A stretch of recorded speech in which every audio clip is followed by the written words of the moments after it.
Hello, members of the Jesuit community. I'm Larry Jackson, the creator of Shades Connected Interactive, presenting the play Overcoming American Ethnic and Racial Implicit Bias. This is our moral compass. I will give you some of the details of our program coming up here. You will see from our magazine, the eye opener at the end of that magazine, my resume. But briefly, I can tell you that I have about 45 years of experience in my practice. I'm retired now, but I was a tax consultant and tax credit acquisitioner for a number of my clients, small business clients here in California. I also have about 20 years of experience teaching religious education to mostly eighth graders, sometimes the sixth graders. The last class was sixth graders preparing for confirmation. Most of my students were Caucasian in middle class areas. Also, I had some African American students and Asian students and Hispanic students. In other words, my students come from all races. Uh, I have been told that am a popular teacher, and I think that is because I provide the students with respect. They respect me, including their parents. I give them a myriad of different approaches to learning about their faith, which includes reading the gospel, the Sunday gospel, which our classes were on Sunday before masses before masses, and taking several field trips, one to the Museum of Tolerance, another to the San Gabriel Missions, another to the Archdiocese Cathedral, and finally to tour the church, our church, where they would learn things about our church, such as the nave is the center aisle of the church. The lectern is called the amble, which is the twin to the altar, where the Word of God, and only the Word of God, is supposed to be spoken. I mention this because we have a number of different posts in our Facebook page, I think about 80 or so, of different things that have happened in the last few years that have been unjust to minorities and others in our nation. And one of them that sticks out to me. There are a few others that stick out to me, but this one in particular involved two middle school groups visiting a museum. One of the groups was a group of students from a middle school that were multicultural, kids from a number of different racial and ethnic groups. And the other group of kids was from a school that was apparently predominantly Caucasian. All the kids in the group were Caucasian. The interesting thing was the second group were a group of kids wearing MAGA t-shirts and the red MAGA hats, Make America Great Again. And as they came in contact with the other group of students from the multicultural group, the couple of kids in the Caucasian group said to this group of kids, our shirts are made of cotton. Thank you for picking it. And making this racist remark, of course, some would say kids will be kids, but that was highly inappropriate. And the worst of all was that the teacher with this group did not reprimand them or correct them for their behavior.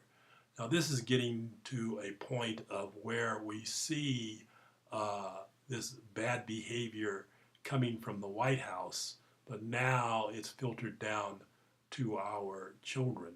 And this is something that we want to curtail and reverse. And this is what we achieve in our program, as you will see later as we continue on. When reading my resume, you will discover that I am a graduate of Seattle University as one of the Jesuit schools way back in 1970. I'm very familiar with, for instance, Aristotle and his discussion on absolutes. I can remember the priest slamming into our heads the difference between absolutes and relativism. And that brings me to the discussion regarding a number of different racist incidents that have occurred on Jesuit campuses, mostly high school campuses, but it's something that's embarrassing and something that we can do something about. And that is what our program is about. Just for instance, you remember Parker Rice and Eli Pettit at the University of Oklahoma and their racist chants. Parker Rice was a graduate of, I think, a Texas Jesuit high school. And then and there were people that said that Parker Rice was not a racist, neither was Eli Pettit. And my response to that is really, they were chanting racist chants very gleefully. To me, they blamed it on alcohol. That just meant to me they were just a drunk racist. Now, Charlie Burkhart, this boy that was kicked out of a Jesuit high school for his racist remarks, to me, he seemed to have had some experience in football where he may have negatively come in contact with African American kids, and from that standpoint, he developed this racist attitude, and he was removed from the high school judiciously, and what our program is about is like James Comey said, it is time for us to stand up for what is right and do something. And that's what our program is about, doing something. We have a series of movies. The first one will be released this winter and spring, and going to all of the Jesuit high schools and colleges, and all of the Catholic schools, and a number of other religious organizations, both Catholic and non-Catholic.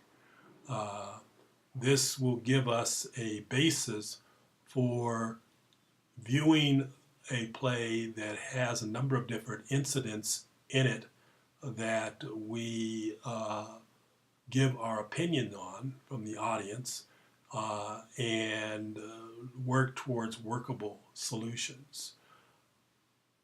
Oh, this reminds me of the joke, you may have heard it. It's the person that's trying to get into heaven, and he's meeting with St. Peter, and he says that he needs to get into heaven. He says, I need to get into heaven, I need to get into heaven. It's getting kind of warm out here, and I know it's air conditioned in there, and I need to get into heaven. You got to let me in. So St. Peter's looking at his book and says, well, what have you done? I don't see much down here for what you've done to deserve to get into heaven. And he says, I went to Mass every Sunday. Every Sunday from 9:30 to 11, I was in Mass. And he said, yeah, I see that here. What else have you done? He says, did you teach religious education? No, I didn't do that. Maybe you were an usher? No, I didn't do that. Maybe you helped serve Mass? No, I never. You weren't an altar server or anything? No, I never did. I went to Mass every Sunday from 9:30 to 11. You got to let me in to heaven. And it's getting warm out here. You got to let me into heaven. And so St. Peter says, well, let me go talk to the boss and see if we can let you in. Well, he does that and he comes back, St. Peter comes back and he says, the boss says, you can get in every Sunday from 9:30 to 11. From time to time, I have run into people in the church or in our community who behave as if they think that Catholicism is some sort of an exclusive club. Uh, just to give you, for instance, uh, after Mass, after one of the Masses in my early years of teaching religious education and chairing the high school program and running the guitar mass for the 7th and 8th grade Catholic students. After Mass, I was standing out with Father O'Neill at the steps of the church, and we were talking about different things. And this little girl comes running up to us, very excited. And she says, Father O'Neill, guess where we're going? And he answers very quickly because she kind of interrupted us. And he answers, you're going to heaven. And she goes, no. And I respond, well, you only have a couple more choices. And so we kind of chuckled about that. But that's on the light side. On the heavier side, I have experienced where a priest said in a homily that he wanted the gates of heaven to be transparent so that he could see who was in there before he decided to go in. And I'm thinking again, he only had a couple of more choices. This is again this attitude that somehow Catholicism is some sort of an exclusive club. Then I had a parishioner come up to me, I believe it was either after Mass or after teaching or during ushering or something, and asked me this strange question. How long have you been a Catholic? And that really threw. Nobody ever asked me something like that. And I kind of thought, first response is to say all my life, but when I was a toddler, 2 years old, between 2 and 4, I was stricken with tuberculosis. So I was in the hospital for 2 years. I was also blind one of those years. And I just kind of had to figure out. I really didn't get baptized until just before First Communion because having this illness, I was kind of overlooked in that regard. So I had to say, 50 some odd years or whatever, how old I was at that time. I thought that was very strange that he would ask me. And then someone later told me that he was a recent convert. So I guess he wanted to know how they let me in. Again, this attitude that somehow being a Catholic, you're in some kind of an exclusive club. Our play, Overcoming American Ethnic and Racial Implicit Bias, deals quite effectively with this current wave of hate. There are about 20 different incidents in the play. The play is somewhat humorous, but not slapstick humor. Has a number of different incidents, as I said, about 20. That the audience gets to view and express their opinions on. And our objective is for those opinions to lead to workable solutions. The current wave of hate reminds me of that story. You probably heard about the 2 rooms with the 12 people in each room sitting at a table trying to eat their soup. And they have these very long spoons.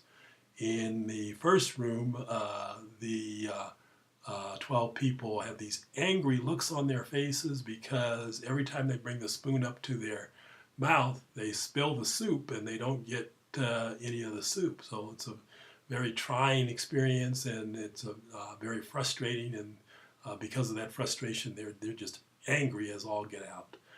That's what we see today with some of these people who have this tremendous amount of hate in their spirit. And the second room, we have another 12 group of people who are sitting at a table eating their soup, and with smiles on their faces because they have the same long spoons, but those spoons are going to feed the neighbor next to them. So everyone gets fed, everyone's happy, and things work out very well because they are taking care of their neighbor. So we're looking for the Jesuit community to take the lead because in our program, because the Jesuit community is well known, has a mantra of social justice. So, you know, the adage of a thing cannot be and be at the same time in the same respect. Either, as said in Matthew 12:30, Jesus says, you're either for me or you're against me. So you cannot be of an attitude that you love God and hate your neighbor. So this is what our play is about, is bringing about that love that dispels the hate.